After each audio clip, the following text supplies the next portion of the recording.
좋은 신문 TV입니다. 구독해 주시면 고맙겠습니다. 몇 해 전에 히말라야라고 하는 영화가 있었습니다. 우리가 잘 아는 황정민 배우가 주연을 했었고요. 꽤나 우리에게 많은 감동을 준 영화입니다. 그 영화의 내용은 이렇습니다. 세계적인 산악인이었던 엄흥길 대장이 함께 동정을 하다가 자기 후배를 잃게 됩니다. 그래서 결국 그는 후배의 시신을 찾기 위해서 다시 동정을 하게 되는 이런 스토리로 이루어진 내용들입니다. 어떤 기자가 엄흥길 대장에게 이런 질문을 합니다.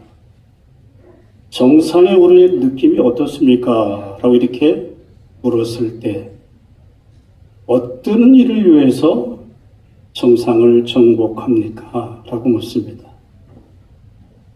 그의 대답은 이렇습니다. 4,000m 정도의 고지에 올라가면 숨이 턱턱턱 차기도 하고 5,000m, 6,000m 정상을 향하여 올라갈 때 고산병 증세를 느끼면서 정신이 혼미하게 되기 시작합니다. 그럴 때마다 내가 왜 이 산에 올랐을까라고 하는 질문을 자신을 향하여 묻는다라고 합니다. 그러면서 말하기를 나는 산의 정상에 올랐을 때 나의 민낯을 보게 됩니다. 왜 올라왔지? 자랑하려고?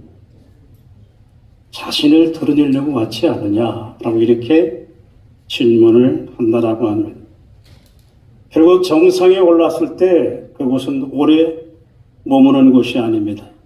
빨리 내려와야 합니다. 결국은 그 정상에서 자신의 한계를 인정하고 결국은 내가 누구인가라고 하는 것을 인식하게 됩니다라고 있습니다. 우리가 예수 그리스도의 십자가의 복음을 통해 우리가 다 구원을 받고 하나님의 백성이 되었습니다. 각가지의 은사와 직분을 우리에게 주셔서 하나님을 섬기게 하시고 교회를 섬기게 할 수 있는 놀라운 축복을 하나님께서 우리 가운데 허락해 주셨습니다. 그러나 어떤 목적을 성취하고 성공한 그 자리에서 누리고 있는 것이 아니라 그 일을 통해서 때로는 자신의 민낯을 보게 됩니다.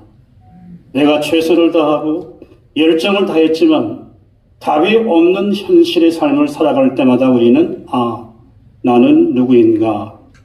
라고 더 근원적인 자기 존재론적인 질문을 하지 않을 수가 없습니다. 그럼에도 불구하고 우리는 늘 하나님의 손에 붙들려서 하나님의 능력에 묶여서 우리가 내 힘으로 버티는 것이 아니라 날마다 우리의 민낯을 바라보면서 오늘도 살아계신 하나님의 은혜와 그 능력이 우리 가운데 공급되지 않는다고 한다면 한 발자국도 내딜 수 없는 그 절박한 삶의 정황 속에 놓일 때마다 우리는 하나님을 의존하고 하나님을 신뢰할 수밖에 없는 것이죠. 많은 사람은 리더십이라는 이야기를 우리가 너무 많이 들었습니다. 리더십의 대가인 잔 맥스웰은 그렇게 말합니다. 리더십이 무엇인가? 영향력, 인플루언스, 태도, 애티튜드. 그 다음에 어쩌면 가장 중요할 수도 있어요. 통전성, 인테그리티라고 했는데요. 정직함, 변하지 않는 이런 것들을 리더십의 중요한 요소로 꼽고 있습니다. 세상의 가치의 리더십은 무엇입니까? 통치하고 지배하고 군림하는 것입니다. 그럴 때 자기 스스로가 자신의 권위를 세워가게 되는 것이죠. 이런 성경의 모든 리더십은 바로 서번트 리더라고 말합니다. 그 본을 보이신 분이 바로 우리 주님이십니다. 마가복음 10장 45절에 인자가 온 것은 섬김을 받으려 함이 아니라 도리어 섬기려 하고 자기 목숨을 많은 사람에게 대속물로 주려 함이라 라고 이렇게 마가복음의 가장 중요한 핵심 구절로 담고 있습니다. 하나님은 우리를 이 땅에서 자신이 선언하고 성공하고 탁월한 능력을 증명하기 위해서 우리를 이곳에 부르지 않았습니다. 성공한 그 자리에서 또 다른 사람을 섬기기 위해서 부름받은 하나님 나라의 백성인 줄로 믿을 수 있기를 주님의 이름으로 축원합니다. 오늘 시편은 131편 1절 3절의 말씀입니다. 표제가 다윗의 시라고 되어 있고 성전에 올라가는 노래라고 이렇게 기록이 되어져 있습니다. 여러분 어쩌면 다윗의 시는 여러 다윗의 시가 많지만 특별히 제목에 다윗의 시가 붙었다라고 하는 것은 자신의 삶의 정황 속에서 하나님의 살아계심과 그 인도하심을 생생하게 하고 특별한 의미를 담고 있는 시편이 다윗의 시입니다. 성전에 올라가는 노래라고 했는데 우리가 잘 알지 않습니까? 이스라엘 백성들이 예루살렘 성전을 향하여 올라가면서 불렀던 시편이고 찬송이고 다 기도와 같은 내용들입니다. 구약의 시편의 모든 다윗의 시는 하나님에 대해서 그 개인의 시고 노래고 찬송이지만 하나님을 향한 한 개인이 아니라 이스라엘 공동체 안에 주어져 있는 삶의 고백을 담고 있다라고 하는 것이죠. 오늘 우리가 함께 말씀을 나누겠습니다. 1절 보면 여호와여 내 마음이 교만하지 아니하고 내 눈이 오만하지 아니하오며 내가 큰 일과 감당하지 못할 놀라운 일을 하려고 힘쓰지 아니한다라고 이렇게 고백합니다. 여러분 이 의미가 뭘까요? 내 마음이 교만하지 내 눈이 오만하지 않냐 내가 큰 일과 내가 감당하지 못한 일을 하려고 노력하거나 힘쓰지 아니한다라고 그렇게 고백하고 있습니다. 여러분 다윗은 이스라엘의 왕이었습니다. 그가 작은 일을 했습니까? 성경의 가장 위대한 일을 감당했던 사람이고 하나님의 사람이라는 칭호를 갖고 있는 사람이 다윗입니다. 그는 왕입니다. 모든 권위와 모든 능력을 갖고 있었지만 항상 그는 자기 위에 또 왕이 있다는 사실을 인정하고 살았던 소위 에이전트 킹이었습니다. 자기는 왕이지만 만왕의 왕이신 하나님이 자기 위에 있다는 사실을 항상 기억했기 때문에 내가 교만하지 아니하고 내 눈이 오만하지 아니하오며 내가 큰 일과 감당하지 못한 일을 하려고 힘쓰지 아니하고 내게 주어져 있는 삶의 영역에서 나의 시선을 하나님께 두며 믿음으로 살겠다는 그 고백의 찬양이 오늘 우리가 읽었던 찬양입니다. 찬송입니다. 어쩌면 다윗은 하나님 앞에 가장 겸손한 자였습니다. 사람에게 겸손한 것이 아니고 하나님 앞에 겸손한 자였습니다. 결국 겸손은 하나님의 은혜의 산물입니다. 하나님의 은혜가 우리 가운데 임할 때 우리가 비로소 낮아질 수 있고 겸손해질 수가 있지 않을까요? 우리가 살아가는 다윗과 사울의 관계를 여러분 생각해 보십시오. 사울은 왕입니다. 다윗은 목동에서 기름 부음 받아서 이제 왕이 되려고 하는 순간 온 백성들이 다윗을 지지합니다. 사울은 다윗을 죽이기 위해서 수없이 군사들을 데리고 공격해 옵니다. 유다 광야로 엔게디 돌판으로 동굴로 숨어 다닙니다. 그런데 다윗은 사울과 경쟁하려고 하지 않습니다. 누구와 경쟁하느냐? 자기 자신과 경쟁하고 있는 거예요. 우리의 영적인 삶이라고 하는 것은 내가 다른 사람과 경쟁해서 상대를 누르고 이기는 것이 아닙니다. 결국은 자기 자신과 경쟁해서 이길 수 있어야만이 우리가 진정한 성김의 리더십을 발휘할 수 있게 되는 것이죠. 다윗은 동굴 속으로 들어와서 용변을 보고 있는 사울의 옷자락을 잘 주변의 모든 장수들이 이제 하나님이 절호의 기회를 주셨다고 하고 있지만 그는 그에게 손을 대지 않습니다. 사울이 왕이 굴박을 나갔을 때 왕이여, 내가 어찌 기름 부어 받은 왕을 내가 해할 수 있겠습니까? 그 앞에 엎드림. 그랬을 때 놀랍게 사울 왕은 그 다윗을 향하여 이렇게 말합니다. 사무엘상 24장 17절 말씀인데요. 우리 한번 다 같이 읽어보겠습니다. 시작. 다윗에게 이르되 나는 너를 학대하되 너는 나를 선대하니 너는 나보다 의롭도다. 아멘. 사울을 죽일 수 있는 절호의 기회가 있지만 자신이 만왕의 왕이 아니라 나의 왕은 하나님 아버지지. 결국 이 말은 바꿔 말하면 영적인 리더는 결국 하나님의 통치를 받는 사람입니다. 다시 말해서 하나님 앞에 더 낮아지고 더 하나님의 통치 속으로 들어갈 때 그야말로 겸손한 자리에 나갈 수가 있게 되는 것이죠. 여러분, 겸손한 자만이 하나님을 의존합니다. 교만한 자는 결국 자신을 의지하고 성령 하나님의 손을 또 다시 총장으로 취임받으신 우리 교대 총장님, 유사장 이사장님, 성령의 은혜가 함께해서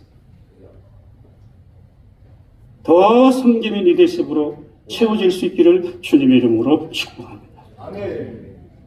여러분, 하나님의 관심은 우리가 하는 일에 하나님의 관심이 있는 게 아닙니다. 하나님의 관심은 일하는 그 사람에게 있습니다. 그 사람의 영혼에 하나님의 궁극적 관심이 있습니다. 여러분, 성경에 나타난 많은 사람 가운데 고유명사 가운데 사람 이름이 가장 많습니다. 2930명입니다. 하나님의 형상으로 지음받은 하나님의 사람에게 하나님의 관심이 항상 집중하고 있습니다. 우리가 하는 일에 하나님의 관심이 있지 않습니다. 일은 실패할 수 있습니다. 잘못할 수 있습니다. 성공할 수도 있습니다. 그러나 성공과 실패를 뛰어넘어서 일하는 그 사람에게 하나님의 궁극적인 관심이 있음을 믿을 수 있기를 주님의 이름으로 축복합니다. 하나님은 교만한 자를 물리치시고 겸손한 자에게 은혜를 더하신다고 하지 않습니다. 저는 최대 총장님을 꽤 오래 가까이서 뵈면서 정말 겸손의 섬김의 리더십을 실천하시는 분이라 그런 생각을 갖습니다. 최근에 우리 신대원을 졸업한 한 학생이 행정적인 오류가 있어서 서울 종신의 특별과정의 공부를 하지 못하게 된 어려움이 있었습니다. 저 총회장님이 우리 직원들께 3-4번 전화를 하시고 박성기 총회장님께도 총장님께 전화도 하시고 여러 가지 전화를 해서 이제 구제 방안이 없느냐 매일 씩도 전화를 했는데 행정적인 문제가 있어서 안 되는 거죠. 근데 마침 제게 전화가 왔어요. 총무님, 외형님과 공무해야 될 거 아닙니까? 그리고 학교도 전화하시고 여러 총장님이 뭐 답답하겠어요. 한 사람이 가든 안 가든 그게 뭐 중요한 일이겠어요. 섬김의 리더십은 작은 것을 소중히 여기는 겁니다. 한 사람의 영혼을 소중히 여기는 겁니다.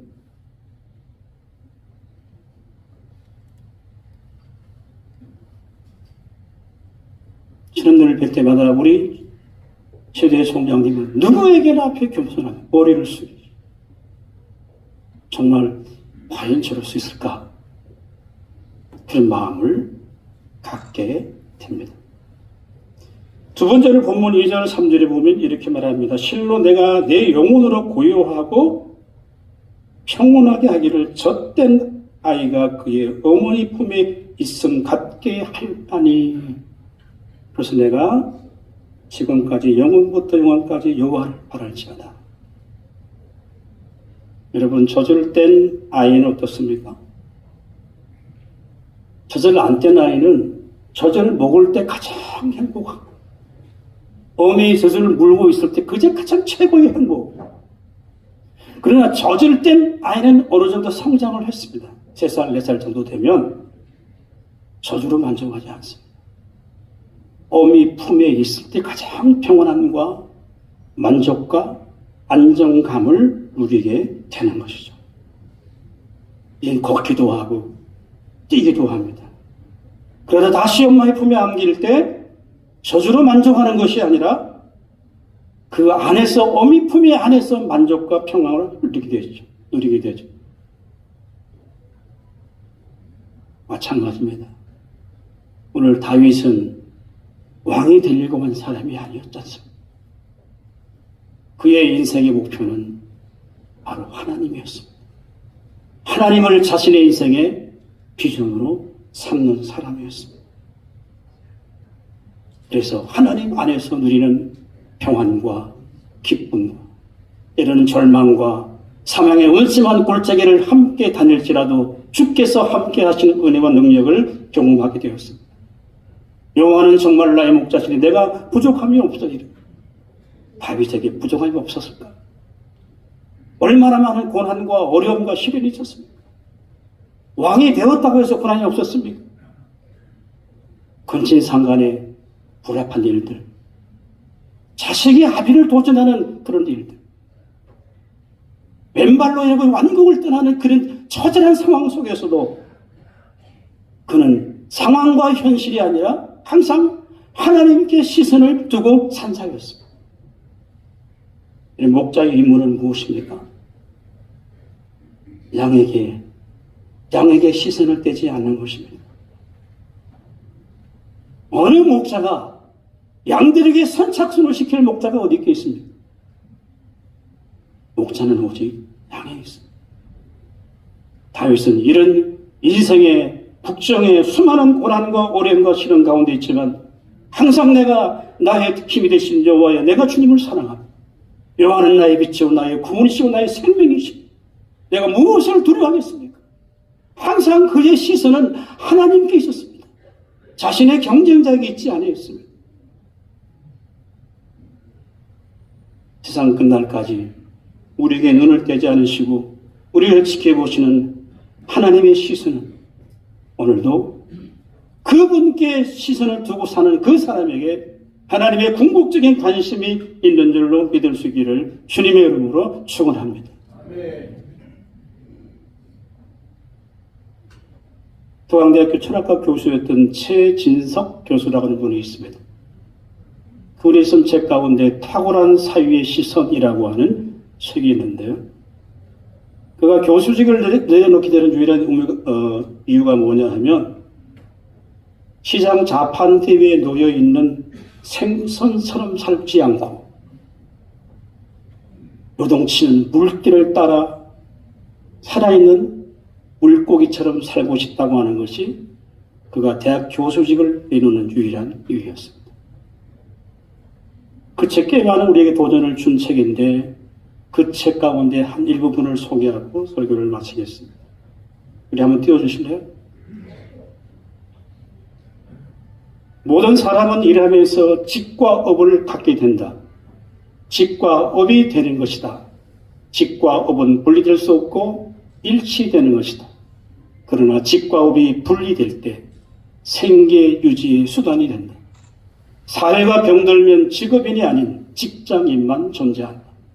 그러나 자신이 맡은 직을 업으로 생각하면 돈 몇 푼에 영혼을 팔지 않고 창의적인 도전, 전략적 사고를 갖게 된다라고 하는 의미 있는 말을 했습니다. 우리는 다 직을 받았습니다. 목사님이든 장로님 어떤 직을 갖고 있습니다. 그 직이 단순히 우리의 생계의 수단이 아니라 삶의 수단이 아니라 구원받은 주님의 거룩한 백성들은 1차도 우리가 다 구원을 받고 하나님 백성, 나라의 백성이 됩니다. 단순히 이를 천국 가기 위해서 우리를 부르지는 않았습니다. 또 다른 복음은 바로 내게 하나님이 주신 소명, 사명이 무엇인가를 발견할 때 또 다른 복음을 우리가 깨닫게 되는 것입니다. 그래서 목회를 하든 사업을 하든 장사를 하든 그 일을 통해 온전히 우리가 하나님께 영광과 찬송을 돌린다고 한다면 그것이 하나님이 나를 부르신 장소인 줄로 믿을 수 있기를 주님의 이름으로 축원합니다. 오늘 다윗이 고백했던 이 신앙의 고백이 오늘 세 번째 총장님 되시는 분들이 한국에 많지 않으십니다. 또 귀하신 우리 유승원 이사장님 함께 더 손깊이 리더십을 실천을 통해서 이 대신대학이 더 아름답게 전국 대학에 소문나는 하나님이 기뻐하시는 대학으로 든든히 세워질 수 있기를 주님의 이름으로 축원합니다. 좋은 신문 TV를 시청해 주셔서 감사합니다.